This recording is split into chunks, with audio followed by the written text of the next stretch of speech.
Bem, boa tarde a todos. Eu quero, de saída, agradecer ao Ricardo e a mim mesmo por ter criado essa oportunidade, porque o professor Edivar Lopes me acompanha como escritor desde o meu ingresso aqui como graduando, que foi na década de 80 e, para ser preciso, em 85. Então já faz,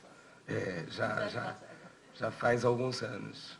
E eu, como é praxe, né, eu conheci, assim, num primeiro momento, foi o Fundamentos de Linguística Contemporânea. Ouvi muito um professor que vai falar aqui amanhã, e eu acho que vocês conhecem bem, o Paulo Mosânio, ouvi muito dele a seguinte frase: Américo, este é um dos melhores livros de introdução à linguística. Quando a gente dá atenção à voz do mestre, eu me aferrei ao livro e li com muita dedicação e com muito interesse. E confesso a vocês, foi uma travessia proveitosa. Logo depois, já na década de 80, eu li com a mesma profundidade. Eu não gosto de ser pretensioso. Quando a gente diz profundidade, parece que a gente é profundo, né? Mas eu li com o mesmo vagar um outro livro dele, que é Discurso, Texto e Significação, que foi apresentado aqui, uma teoria do interpretante. Pela seguinte razão: porque esse livro constituiu a base da reflexão que eu precisava fazer para o meu trabalho de dissertação. Por isso escolhi esse livro como tema de minha fala amanhã pela manhã. O terceiro livro é o livro que o Ricardo pretende abordar aqui, falar alguma coisa sobre metáfora da retórica à semiótica. E, curiosamente, há aí também um acompanhamento cronológico, porque os livros foram publicados também, né, nessa sequência. Então, eu fui entrando em contato na sequência em que os livros vieram a lume, né? E pensei até, depois de ter trabalhado no mestrado com este livro, pensei até em fazer uma tese sobre metáfora. Essa era a minha ideia inicial. Então, eu já estava colhendo material para fazer o trabalho sobre metáfora. Só que a semiótica que eu conheci, já desde os fundamentos, me arrastou, me solapou de vez, e eu disse: não, eu quero trabalhar com a teoria graemersiana, quero trabalhar com semiótica, e procurei elaborar um projeto. Maria Elias estava na seleção das duas, inclusive, tanto da mestrado quanto do doutorado. E foi o que eu fiz. Mas o escritor, Edivar Lopes, me fisgou de vez, foi nesse livrinho aqui, né? A Palavra e os Dias. É uma coletânea de artigos e ensaios literários, na verdade. Aqui ele também fala sobre língua, mas o foco principal é a literatura. Tanto é que o subtítulo é Ensaio sobre a Teoria e a Prática da Literatura. Pois bem, e o que me encantou nesse livro foi o prólogo. O prólogo é uma peça literária, gente. Eu fiz questão, meus colegas sabem, muitos aqui eu acho que receberam. Logo que entrei em contato com esse prólogo, tirei cópia e entreguei. Digo: olha, vocês precisam ler isso, vocês precisam ler isso, leia isso, leia isso, leia isso. E o Ricardo foi um dos que recebeu esse prólogo. E todos que leram chegaram à mesma conclusão. Disse: que bonito, né? A palavra é essa, que bonito. Por quê? Porque trata-se de um texto, de um pensador rigoroso, como disse o Ricardo, mas de um pensador rigoroso que resolve se despir publicamente. Muito embora, numa determinada passagem, ele diga: poucas vezes falei de mim na primeira pessoa, assim. Não, aliás, de mim, tanto de mim, sóbrio e na primeira pessoa. E é isso que eu quero apresentar para vocês, porque eu faço questão, por exemplo, eu sou também um adepto do Valéry. Valéry diz o seguinte: se você quiser distinguir o que é prosa da poesia, quando eu digo prosa, eu estou falando do texto escrito que tem um valor utilitário. Aquele que serve, por exemplo, um requerimento, uma notícia de jornal, isso é que eu estou chamando, que o Valéry chama de prosa. E se você quiser saber a diferença entre prosa e poesia para ele não é só aquele texto metrificado e tal, mas o texto em prosa, o texto literário em prosa, para ele também é um texto poético, porque tem uma função não utilitária, mas uma função estética. Ele diz, se você quiser fazer a distinção entre um e outro, resuma. Quando você resume um texto em prosa, você capta o essencial. Se você traduz um texto poético, aliás, me desculpe, se você resume um texto poético, você perde o essencial. E é por conta disso que eu vou fazer questão de pontuar a minha fala aqui com algumas passagens do texto, porque eu não quero perder o essencial. E o essencial não está no que é dito, mas na maneira como o professor Edivar Lopes diz o que é dito. Então, vocês me permitam, eu vou fazer algumas leituras aqui, para que vocês possam sentir o texto mais do que entendê-lo. Tá certo? Bem, então, conforme eu disse, a primeira coisa que me saltou à vista na leitura foi o fato de o homem, e aí eu já não estou falando do autor, já o homem, de alguma maneira, aparecendo, se revelar como um sujeito híbrido. Esse prólogo eu estou chamando aqui de a manifestação do híbrido, porque, no final das contas, quem fala ali é um linguista, é um semioticista, é um literato e um homem situado do ponto de vista espaço-temporal. Mas é um conjunto de tudo isso. E eu começo, então, para que vocês sintam o que é dito, lendo um trecho que está na página 8.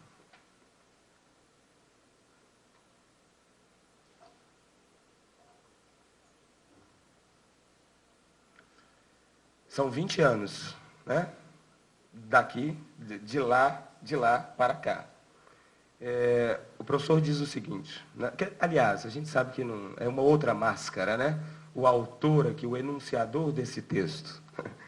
O enunciador diz o seguinte: perto de me tornar sexagenário, vejo que a idade maior não me atribuiu lambugem alguma, nem me investiu de nenhum conhecimento secreto, especial, fora o de ir-me já dando conta de acumular 60 anos, fora o de já ir me dando conta de que acumular 60 anos é 2 vezes mais chato do que completar 30, e 3 vezes mais iludidor do que fazer 20. Por qualquer ângulo que me considere, por conseguinte, como pessoa física sujeita ao imposto de renda, como homem ou como escritor, no corpo, na mente, no espírito, me capacito de tudo o que no século portou o nome que me identifica entre os meus próximos. Começa limpidamente a escorrer, com o flare-pay possível, pela tubulação que vai dar no ralo a que um dia todos chegaremos. E, obviamente, ele deseja que não seja já. E é desejo nosso ainda. E aí ele faz um balanço, né, e diz o seguinte: releio o que fiz, e isso é que me admira. É a possibilidade de se ver em perspectiva, de se tomar, não é, como eu, mas na perspectiva de um observador. E essa relação com o eu histórico torna esse eu um ele. Então ele está se vendo como ele. E isso é que é bacana, não é? Releio o que fiz, diz ele. Uns fragmentos me trazem um sorriso aos lábios, outros amargam a boca. Isso está passável. aquilo não presta. O que sou eu agora? Não mais o autor, o que compôs essas mal traçadas linhas, que viveu outrora e lá atrás parece ter ficado. Agora, afastado das origens, me sinto apenas como outro leitor, a mais, e só. Escarafuncho meus linguados e constato, frio, filho dos seus momentos, deixaram-se contaminar, belíssima, das petulâncias eruditas em voga nos dias em que foram planejados. E isto está bem, porque era inevitável, suponho. E que foram desovados com a mesma canora esperança com que o galo supõe que seu cocoricó faça nascer o sol e subir o dia. E isto foi apenas tolice e inexperiência. Como quer que seja, manda a verdade se diga que eu também acreditei que pudesse servir em algo a um par de patuscos tão infectados com o vibrião das letras quanto esse vosso curvado vassalo. Não serviram. Paciência. Vamos pontuar. Serviram. E aqui está a prova, professor. Neste canto da galáxia, ninguém se importa com o que o camarada ao lado pensa. Ninguém se importou, eis tudo. Ilusões medram curto nestes climas. Espicham-se coisinha, um palmo, com sorte, se acaso alguém se agacha e lhes deita adubo fresco. Depois, como ninguém se importa, esmorecem, engolvinham, mermam. Acabam secas e estorricadas, estendidas ao sol, tristinhas, para que as pisem. Entendam pela alegoria o que quiserem entender e estamos entendidos. É uma peça literária, tá certo? Na verdade, o texto merece uma leitura assim, detida, e eu depois recomendo a vocês e coloco ao alcance de vocês, é só dizer. Agora, uma outra coisa que chama bastante atenção é o pensamento insubmisso do professor Edivar Lopes. E, mais do que isso, arredio a qualquer compartimentalização. Ele se confessa tendo crise de identidade porque tem um talento que não é muito frequente, que é singrar pelas diferentes áreas das letras. Trabalha com literatura, faz crítica literária, embora talvez não aceite, né? Não se aceite como, né, essa designação de crítico literário, mas faz crítica literária, trabalha com semiótica e com linguística, sobretudo. E é um escritor, acima de tudo, um escritor. E eu vou ler mais uma passagem. Eu estou fazendo questão de fazer isso, porque eu sou assim muito claro, muito transparente. E esse texto, toda a vida que eu volto a ele, olha, não é porque eu estou na presença dele, não. Esses meus camaradas sabem disso. Toda a vida que eu leio esse texto e releio, eu novamente me envolvo com aquelas questões. Eu digo, meu Deus, que bonito.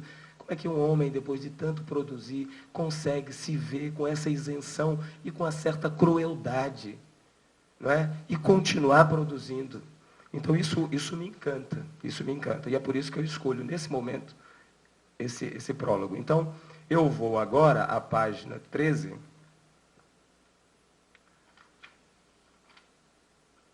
Para ler outra seçãozinha. Da minha parte, vali-me das ciências do meu tempo para examinar o texto escrito ou refletir sobre ele in absência, teoricamente, do melhor modo que me pareceu. Isso significa que, de caso pensado, não me achei obrigado a respeitar as fronteiras com que os donos dessas ciências tinham demarcado seus domínios. Mais de uma vez confesso, agindo como safado do velho Mendonça de Vidas Secas, à noite, derrubei as cercas deles. Surrupiei alguns bons palmos de terra dentro de seus feudos. Invariavelmente, a consequência não se fazia esperar. Num jogo de gata pariu, que muito entretenimento me proporcionou, os literatos deram em asseverar que eu era um linguista ou um semioticista, enquanto os linguistas afiançavam que eu era mais um semioticista ou um literato, e os semioticistas retrucavam que não, que na verdade eu me parecia muito mais com qualquer daqueles outros dois tipos de panacas, etc, etc. E eu próprio não estou passando muito bem, ultimamente, com problemas de identidade. É possível que eu tenha feito por merecer isso. A mixórdia toda, digo. É quase certo que contribuiu para isso o frouxo de riso de que fui muitas vezes acometido à vista dos castelães, diante de seus solenes preconceitos das tais linguísticas pura, literatura pura, etc. Ora, é preciso ser sincero. Por um defeito meu de fabricação, todas as purezas debaixo do sol, que não sejam as dos santos de esplendor, me cheiram sempre, no fundo, a coisas culpadas. Quanto mais puras, mais culpadas. Sempre me pareceu que nós, professores de ciências exatas, entre aspas, por isso mais ou menos, sociais menos, humanas moles e duras, lidamos invariavelmente com discursos. Isso é que me encanta. É ver tudo como simulacro discursivo. E o chato com os discursos é que se a gente pode fazer alguma coisa com eles, eles, em troca, podem fazer o que quiserem com a gente. A gente não tem como escapar deles. É bonito, né? Bem, uma outra coisa também que eu gostaria de destacar, e mais um trecho que eu gostaria de ler, diz respeito a uma outra característica que eu identifico no enunciador dos textos que eu li. Isso tudo pode ser um equívoco e pode não ter nada a ver com essa figura humana que está aqui ao lado. O delicioso é isso. É a consciência da historicidade do ser. Quer dizer, ele tem plena consciência de que tudo é processo, de que tudo é devir, e que nós estamos num fazendo-se infinito. Então eu vou à página 15 para ler mais uma passagenzinha.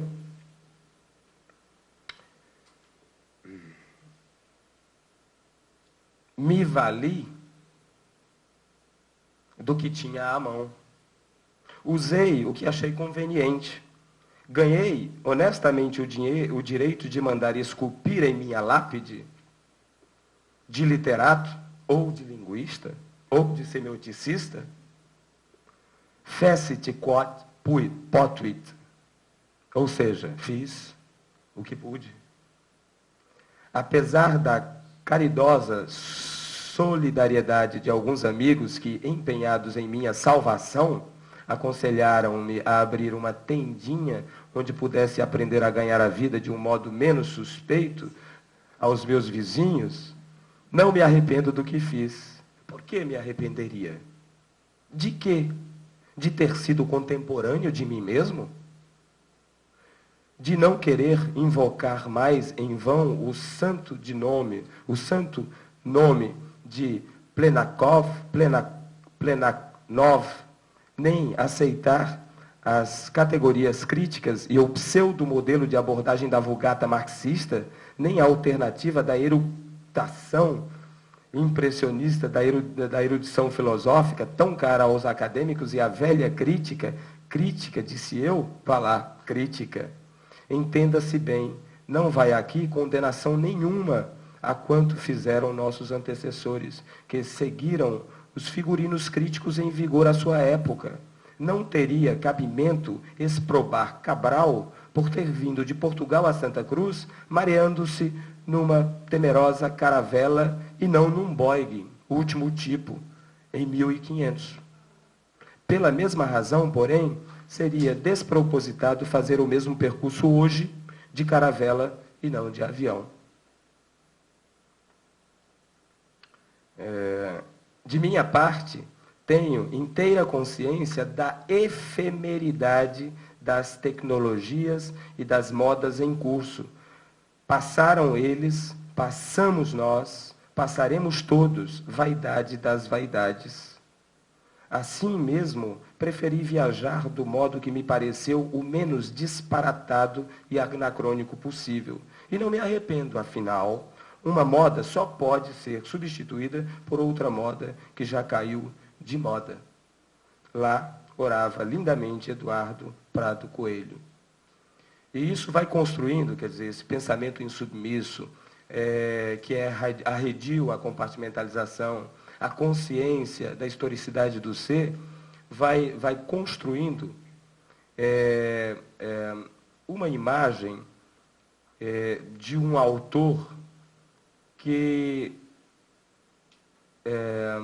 atribui ao ato enunciativo um poder de criação extraordinário. E poder de criação não só do mundo como significação, mas também do sujeito como significação. Porque em todos os livros que eu li, estava até comentando com o professor que ainda não li os livros de ficção, mas pretendo lê-los doravante. Sobretudo porque os comprei e ele vai depois me passar o Travessia, já estou aqui cobrando. O que mais me encanta é o fato de que ele vê a constituição da identidade do sujeito, ou seja, de todos nós, inseparável da alteridade.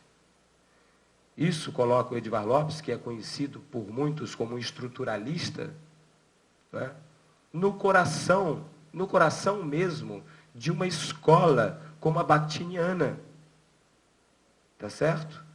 De uma escola como a análise do discurso, muito em voga hoje nas academias.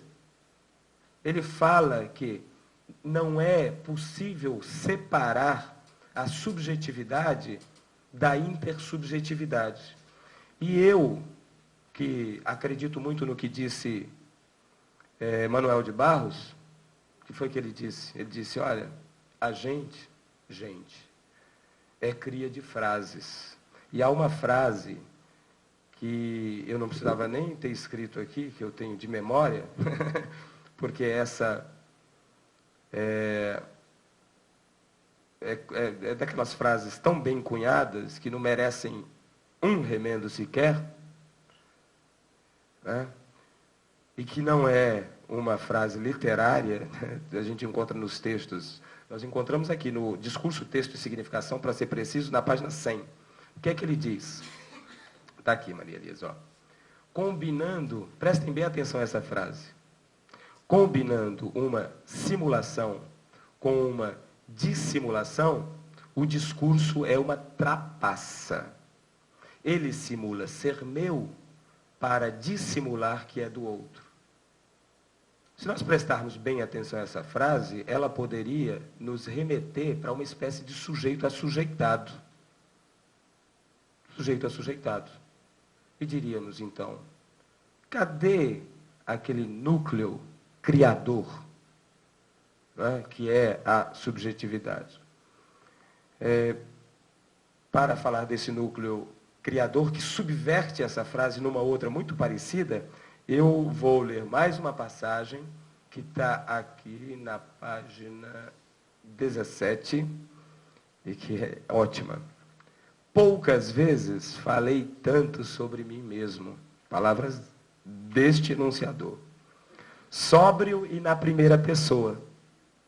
Animal de regime noturno, tenho invencível horror a me exibir fora da toca. Nunca me livrei do preconceito de considerar indecoroso alguém falar de si mesmo, expondo na praça impudentemente os pelos, as partes e seus anexos, infláveis ou não, como fazem os moleques sambudos, os velhos gagás, esfuriados com a meia ereção de seu sonho mensal, os mentecaptos, os antúrios e os macacos. Me parece sempre meio safado o sujeito falar de si mesmo diretamente, dando-se com descoco no acabrunhante foco do eu, enquanto ele tem a seu dispor o artifício de falar sem fim de si mesmo sob a máscara daquela intrigante forma impessoal. Impessoal, personalíssima, ele. E não se julgue que me esqueço das autobiografias, que os limpos de intenção e os que têm cerebelo areado supõem seja o gênero da história com H maiúsculo, quando é subproduto envergonhado da ficção. Estão aí as ficções, as confissões de Rousseau, que não me deixam mentir. O professor depois, como é que está o meu tempo, Ricardo? Já, né? O professor depois vai fazer um arrazoadozinho sobre essa relação primeira e terceira pessoa, eu e ele, né? E ele mostra que, no final das contas, uma não subsiste sem a outra. E eu queria, então, pedir licença ao professor Edmar Lopes para subverter a frase que eu acabei de ler, ou seja, combinando uma simulação com uma dissimulação, o discurso é uma trapaça, ele simula ser meu para dissimular que é do outro. Eu quero subverter essa frase utilizando este prólogo, que aponta numa direção contrária, mas ao mesmo tempo complementar.